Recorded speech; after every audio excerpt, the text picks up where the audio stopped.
Salut, c'est Dylan, j'espère que tu vas bien, bienvenue dans cette nouvelle vidéo. Aujourd'hui, je vais t'apprendre à aller chercher et trouver une police d'écriture pour l'utiliser directement sur ton logiciel.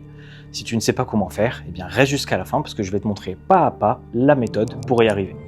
Si tu veux un peu plus nous soutenir, n'hésite pas à t'abonner à la chaîne, à activer la cloche et moi je te souhaite un excellent visionnage. Salut, j'espère que tu vas bien, bienvenue dans cette nouvelle vidéo. Donc là, on va parler de toute la partie typeface, donc typo.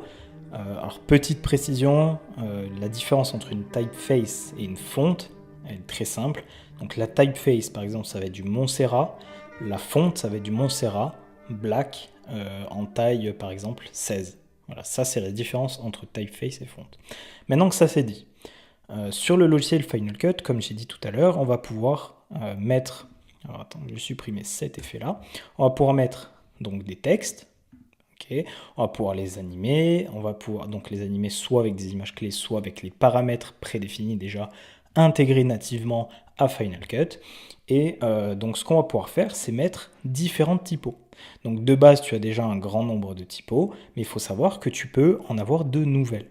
Donc admettons que tu vas sur une vidéo YouTube ou que tu vas sur Pinterest ou sur Instagram et qu'il y a une typo que tu vois qui te plaît. Malheureusement, il n'y a pas le nom de cette typo, donc tu vas devoir la chercher. Mais comment la chercher? Là, tu vas prendre une capture d'écran. Donc pour prendre une capture d'écran sur Mac, tu fais commande maj 4 pour avoir... là, c'est là où tu peux sélectionner ce que tu vas prendre en capture d'écran. Et si tu veux prendre l'écran entier en capture d'écran, tu fais commande maj 3 sur ton clavier. Donc nous, on va faire commande maj 4 parce qu'il y a seulement le shopping, par exemple la typo de shopping qui nous intéresse. Donc prenez en capture d'écran shopping, ok, vous la mettez, donc là elle est sur le bureau, et ensuite vous allez aller sur le site myfont.com. Donc sur myfont.com, vous allez atterrir sur cette interface. Ici, vous allez pouvoir soit directement coller l'URL de l'image, donc si vous trouvez quelque chose sur Pinterest, vous allez pouvoir directement mettre le lien de l'image Pinterest en question, ou bien mettre une image. Donc ici, on va aller sur notre bureau, transférer, et donc ici, ça va identifier la police. Donc là, ça a bien identifié notre shopping. Donc vous faites identifier police. Et là, ça va nous proposer un tas de polices similaires justement à celle-ci. Donc ce sera peut-être pas exactement la même, mais l'idée, c'est d'avoir quelque chose qui s'en rapproche, puisqu'encore une fois, faire du montage, ce n'est pas copier-coller, c'est s'inspirer, faire quelque chose à sa sauce de différent. Donc, on va prendre par exemple Glorify Sans Regular. Problème, c'est qu'elle est payante. Vous n'avez pas forcément envie de payer. Vous allez pouvoir chercher sur Internet Glorify Sans Regular. Okay. Donc, moi personnellement, c'est un avis après plusieurs années d'expérience là-dedans, je vous conseille d'acheter des typos si vous pouvez vous le permettre. Parce que vous allez avoir des typos beaucoup plus quali et sans problème sur les caractères spéciaux. Donc, si jamais vous ne pouvez pas les acheter, vous pouvez très bien donc chercher Glorify Sans Regular sur Internet. Donc là, vous allez pouvoir taper Glorify Sans Regular Font Free Download et vous allez pouvoir regarder un peu sur les sites. Donc c'est des sites, attention aux sites, ils ne sont pas tous méga legit, mais il y a certains sites qui proposent une typo du même genre, en tout cas gratuitement. Donc vous pouvez télécharger directement en appuyant sur l'icône de téléchargement. Donc là, le téléchargement commence dans une seconde. Voilà, et là, vous choisissez où l'enregistrer. Autre site, donc je reviendrai après là-dessus pour savoir comment l'installer, bien évidemment. Mais là, je vais vous présenter deux sites sur lesquels vous pouvez trouver des fontes, des typos facilement. Donc le premier, c'est Google Font, donc site officiel de Google qui propose des polices. Donc il y a tout un tas de polices. Donc je vous laisse faire le tour. Par exemple, celle-ci, vous pouvez faire Get Font. Okay. Et là, vous pouvez choisir seulement, par exemple, de télécharger police par police, ou vous pouvez télécharger la famille complète, ici Download All. Et donc là, il y en a deux dans ce cas-là. Donc on peut faire Download All. On l'enregistre sur le bureau également.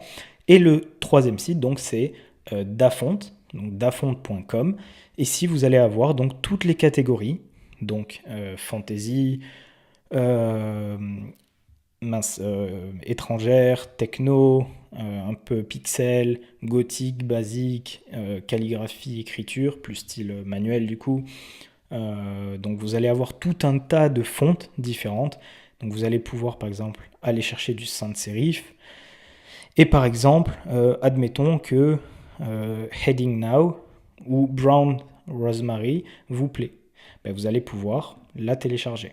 Donc pareil, on va l'enregistrer sur le bureau. Donc là, vous allez avoir votre première fonte qu'on a téléchargée depuis Google Fonts ici. Vous allez avoir votre Rosemary qu'on a téléchargé depuis Dafont et celle-ci qu'on a téléchargée depuis un site free download sur Internet. Donc pour les installer maintenant, c'est assez simple. Vous allez par exemple sur la Rosemary, double-cliquer dessus. Ça va vous ouvrir le livre des polices. Donc là, il suffit de cliquer sur Installer et ensuite on peut fermer. Donc dans le mentorat, donc notre programme d'accompagnement à 100%, je montre comment matcher parfaitement deux fontes pour avoir une DA qui est cohérente. Et je montre aussi la manière dont on peut s'inspirer et aller chercher des fontes beaucoup plus travaillées. Mais revenons à nos moutons. L'idée donc là, c'est de savoir comment installer une police. Pareil, donc pour celle-ci qu'on a téléchargée sur Google Fonts, on peut dézipper ce truc-là. Le zip, on peut le placer dans la corbeille. Il ne nous sert plus à rien. Ce fichier-là, on peut l'ouvrir. Et donc, à l'intérieur des sous-dossiers, on a des fichiers en TTF. Donc, des fois, vous allez retrouver du OTF et des fois du TTF. Vous pouvez installer les deux, ça ne change quasiment rien. Donc, vous pouvez, par exemple, double-cliquer sur Anton Regular et vous allez pouvoir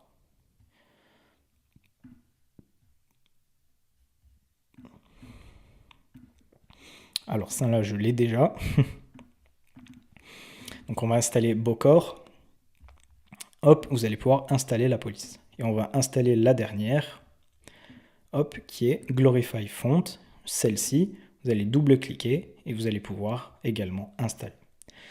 Donc maintenant qu'on a installé tout ça, il suffit de retourner, vous allez me dire, sur Final Cut, sélectionner notre texte, et par exemple, on veut mettre Glorify.